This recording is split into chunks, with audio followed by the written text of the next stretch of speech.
Welcome back, everybody. It's Puffster. Today, we're going to start working on my future base, and we're going to talk a little bit about the village breeder towards the end of the video. Like I said, I'm making the village breeder as I go, and I've made quite a bit of progress. Unfortunately, the village breeder will not work properly until 1.16.2, which has already been released, but on Dank World, we have not upgraded yet. So anyways, that's something to think about or speak about when we discuss the village breeder and then in the main issue, which is a bug, which has to do with minecarts. But besides that, let's go over to the little mountain over there, or that huge mountain right there, and we're going to discuss my plans on building my, I guess, permanent base overlooking the farming area over behind that you see behind me. So that's basically this episode. So what's going to happen in this episode. So I hope you enjoy it, and if you haven't subscribed, please do. It really helps me out. It gives me motivation to continue. It makes me feel like people care. You know what I mean? If you don't care, why do make videos? Anyways, let's begin. Okay, so my idea for the base, I want to have a 360-degree viewing area, obviously all glass, and have some other little nits and bits in there. Maybe potentially a control room. I had an idea of having a control room for controlling the farms down there. I'm going to be doing a lot more when it comes to having various types of farms. So basically, I don't want the viewing area to be completely on top of the mountain peak. I want it to, the base itself, to be kind of like, how you say it, inset into the actual mountain. I don't know if that's the correct term, but I want it to be like make it look like the mountain is growing, like the mountain has somehow like grown and formed around the base, and then parts of the base would be sticking out. So it's like like an amalgamation. Again, my English is bad. Maybe that's not even the correct term. So that's the idea. So yeah, definitely think it would be a cool look. So let's begin laying out the initial viewing area using blocks. All right, so this is the nether portal that goes to the nether ceiling. I have one down below that goes to the regular nether. So on top of the mountain, we'll lay out this cobblestone and figure out a little layout here for the viewing platform. So this is the center of the portal. So we'll start like that. Let's just say right there, that's the center of the actual viewing room. So we'll go 1, 2, 3, 4, 5, 6, 7, 8, 9, 10, 11, 12. I'm not sure how far I want it to go. Maybe we can do 13. That looks pretty good. So we'll do 13. Unlucky number 13. Well, all right. So I double checked everything. So basically, the circle is going to be 27 by 27, right? Yeah. So it looks good. I think it's it extends out far enough on this side here and all sides actually. Or like I said before, this circle will be further down into the mountain itself. It's not going to be sitting on top like this. Okay. So it'll be kind of cool. It'll be like sticking out in different points of the mountain. And I'm not going to change the actual aesthetic of the mountain, the shape of it or whatever. I'm going to keep it natural. I have like zero terraforming basically. So from this point, I'm going to take a program that I found online and I'm going to create a sphere using this 27 by 27 dimension. And then I'll use that as a guideline and that'll help me shape up the room. So let's do that real quick. All right, so this is the website. It's called donatstudios.com. It's pretty cool. Allows me to create a sphere. I have never used this, so this is the first time. So basically, the dimensions is 27 by 27. So yeah, I would have to basically duplicate this, right? So it looks like there's an option here to save it as a PNG, which I need to do. So we'll just do that really quick. So there we have it. So this image will come in handy, and I can save it for this is my little record here. But yeah, I'm gonna use that as my guideline for creating the mountaintop viewing room. Cool, cool, cool.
All those busy people, just as bad as you, just as bad as you.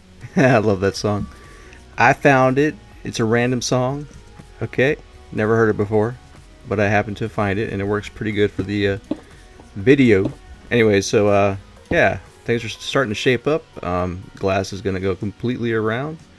It's going to be completely closed in glass. This is just the beginning of the structure. There's going to be a facade that'll wrap around it, make it look more stylistic, I guess, if that's the correct term. Not sure. Also, it will extend down into the mountain, down to the bottom. This will be like a tower, essentially. Oh, it's snowing. Pretty nice. This place is so beautiful. Yes, I'm very proud of my my accomplishments so far on Dank World. Yeah, so not to bore you guys any longer with the little buildy thing I got going here. Let's talk about the breeder possibly, and then I'm going to go take a look around, especially the Nether, because Bodal's been doing some work with the hub and stuff like that. So he asked me to go down and like record my reaction. So we'll definitely go hit that up real quick. Anyways, yeah, very happy. I got to remove all this junk right here, and then just continue building downwards. And also have another thing, which is the elevator system. Kind of been playing with some ideas with that, so yeah, that would be cool. Anyways, let's go to the Nether. Okay, so we're in the Nether. This is my personal tunnel. It is absolutely not done yet, so yeah, we're not going to talk about that. Oh yeah, here's my soul torch key switch thing that I made a video about. If you're not familiar with it, just check and you'll see a video called Soul Switch, but technically it's really just a torch key. And there's a piglin. Here's a door, leads into like a secret room. So if I were to pop it off, closes the door, right? Yep, there we go. Put the torch back on, and the door opens. Pretty neat. Why do I have this here? I just wanted to actually see if it would work. Yeah, it does. It will go to my future Nether base, which is over in that direction, over a giant lava lake. Yeah, so that's a future episode. Future episode. It's an episode that's long ways from now. And so we're checking out stuff here. Okay, so Bone Doll is creating a hub and like a network. So this is, I guess, his idea. This is how, yeah, this is like a sign here. It says Ice Farm. So over there's a portal. It's an Ice Farm portal. If we go down here, let's check out this area. Over here we have some piglins. Yeah, so these piglins will be put into this bartering system. If we go up here, I'll show you the beginnings of that. Further up. Let's see, is it up here? Maybe we go up a little higher. Yeah, up here, this is it. Yeah, so this is the beginnings of a bartering system. And over here, if you notice, there's a giant sorting system, a bunch of chests. And I was looking at this, and I think his plan is to put a hole into the bedrock to reach the Nether ceiling, all the way up there. I'm not gonna go all the way up there though, but that, yeah, I think that's his plan. That's pretty cool. And I'm bad. I need to pitch in and help out with all this Nether projects. I have not, unfortunately, gotten around to that yet. Yeah, I need to start pitching in. Yeah, man. Yeah, this is awesome. I'll be honest. I don't know where the hub is. I was gonna come down here and check out the hub, but yeah, I'm afraid to walk around out here. I'm afraid. This place is scary. Maybe next time. All right. So, last order of business. Let's go check out the progress I made with the breeder, as promised. Here we go. Okay, so we're in my creative world. This is the progress I've made with the breeder so far. You know most of this already. You know the breeding part. You know the fact that they get attracted to the bed part. All that stuff. The new addition is the etho hopper clock thing, because that allows me to rotate this twice each time a baby falls in. I wanted to create a gap so that when the adult villager gets infected at the zombification part, as you see right there, he will not be able to attack the baby next to him and infect the baby, because that will spread like a virus, which is not good. So right now, as you notice, he's grown, and as soon as a baby comes out, he'll get pushed over a couple spaces and he'll get zombified. So I'm going to actually wait for that to happen. There should be a baby coming out here pretty soon.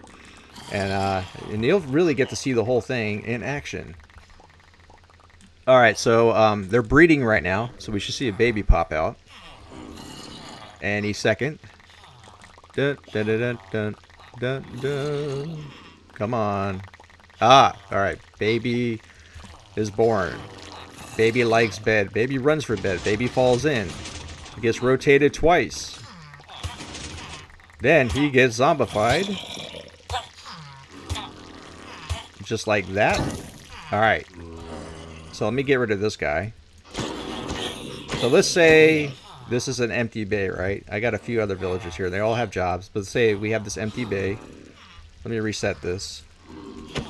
Alright, so right now, if a minecart comes this way, it will go into this slot, and these are bypassable right now because these are full. Right here I have a dispenser with the splash potion of weakness.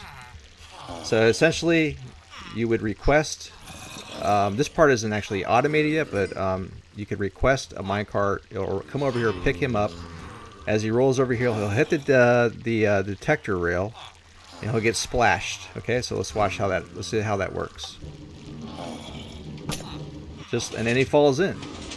And I did not remove the other minecart. That's why he's sitting way too high up. I hate myself. Let me see if I can get rid of it. Oh, yeah, let's just get rid of that. Let's just say that never. Let's just pretend that never happened. Let's pretend this is a work block. All right, so he's sitting here and he's affected by the potion, and then obviously you would feed him an apple to cure him. So that is that. The last thing I really need to do is I need an ejection thing down here. So when I'm no longer want a villager, I can eject them out the bottom. I could take the minecart, I can recycle it, and over here would be a way to eject a new minecart. Yeah. And then I also want to have an overflow, like a way to kill. Let's say you don't use a zombie villager, and another baby's born. He'll get pushed over this way, and I want to have a way to kill him, because we're not going to need him. If you don't need him, you don't need him, right? So definitely need a zombie villager overflow. Another thing is right now in 1.16.1, you can't, if you cure this guy, he'll actually go right through the minecart. He'll actually pass through this block as well. It's just weird. But in 1.16.2, that's supposed to be taken care of, right? So yeah, so that's no longer a problem. But like I said, in Dank World, we are not upgraded to 0.2 yet. So anyways, that's what I have so far. It's pretty much done. I'm very, very happy with it. And yeah, so that concludes the episode. And I hope you enjoy what you see. In a week's time, I should have this thing. As a matter of fact, this weekend I'm going to work on this thing. I'm going to get this thing installed into Dank World. I want it in my world so bad. Even though we're not upgraded to 1.16.2, I just want to have it ready for that. So anyways, thanks for watching. We'll see you next week. Have a great day. Bye-bye.